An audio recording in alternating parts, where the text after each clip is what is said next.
अस्सलाम वालेकुम दोस्तों। जी तकरार ड्रामे जी अॼु बहितरीन ऐं नई अपडेट ॾींदासीं जेका किस्त 2 ॾींहंनि खां पोइ अचण वारी आहे। छा हाणे मूसा नवाब खान खां माफ़ी वठंदो? छा वरी नवाब खान मूसा ऐं ध्रुव खे फांसी ॾियारींदो? सॼी कहाणी तव्हांखे नंढड़े वीडियो में ॿुधाईंदासीं। वीडियो पूरो ॾिजो जीअं त सॼी कहाणी तव्हांखे सम्झ में अचे।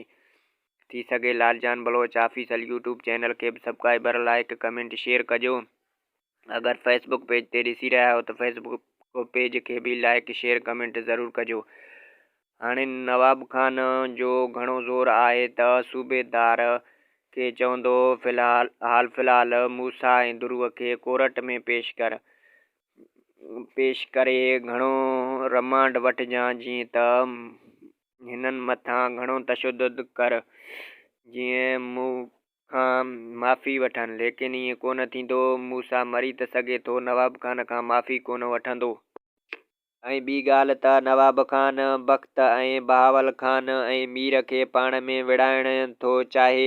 तंहिं करे नवाब खान बख़्त खे तोते जियां पढ़ाए थो त जीअं सभु दोस्त पाण में विड़ी मरनि। नवाब खान चाहे थो त मुंहिंजे लाइ मैदान साफ़ थी वञे, ऐं बख़्त बि इहो ई चाहे थो त मीर ऐं बहावल खान मरनि त मां राणीअ सां शादी कयां, पर लेकिन ईअं कोन थींदो। वीडियो पंहिंजे पुॼाणी ते पहुतो। ख़ुदा।